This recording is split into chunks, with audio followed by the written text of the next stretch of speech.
Final Destination is back, and Bloodlines just might be the nostalgic, death-defying kick in the pants we needed. 6 movies in, and somehow this franchise still finds a way to remind us that death is the ultimate creative force. Let's talk about what worked, what didn't, and why longtime fans, like myself, should be cautiously optimistic about what's next. Welcome, fellow Stardust. Are you ready for a scare? Now, Final Destination has always thrived on its ability to be both terrifying and over the top, and Bloodlines embraces that legacy while digging even deeper into the past.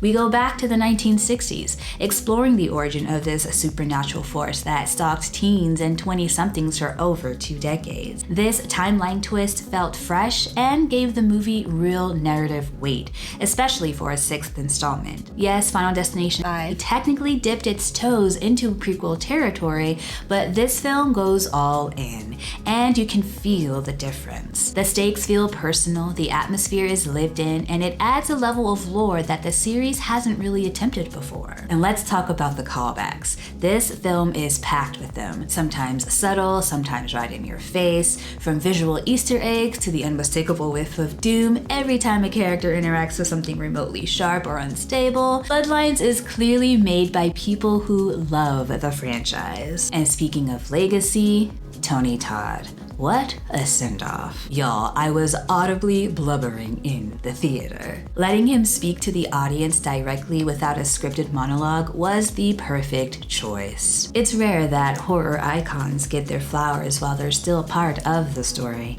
and Bloodlines gave him the respect that he deserves. Rest in peace, Horror King. Now, what would a Final Destination movie be without its glorious death set pieces? Without spoiling how they all unfold, let me just say this: lawnmower, MRI scanner, garbage truck compactor, and yes, the return of those damn logs. These scenes are brutal, hilarious, and ridiculous in all the best ways. Some character choices? Questionable. But honestly, questionable choices are kind of a requirement for this franchise. And here's a gem I don't think enough people are talking about. 71-year-old stuntwoman Yvette Ferguson came out of retirement to do a full-blown fire stunt in the premonition scene. That's legendary.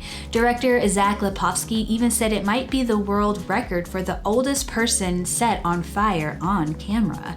If that doesn't sum up the commitment behind Bloodlines, I don't know what does. Now, from a technical standpoint, the cinematography is crisp and cinematic, but I did find myself missing that gritty texture of the original film. There's something about seeing Final Destination on actual film stock that adds this extra layer of tension and grime that digital just can't quite replicate. Still, the visuals are sharp, and the Rube Goldberg-style setups remain top tier. The updated formula still carries that familiar DNA. Bizarre accidents, ticking clocks, and fate playing puppet master, but it also finds new ways to keep us guessing. So if you're a fan of the series, this one will satisfy that itch. And if you're new to the franchise, you're in for quite the ride. Final Destination Bloodlines earns 4 rainbow skulls out of 5. If you've already seen this one, which kill was your favorite?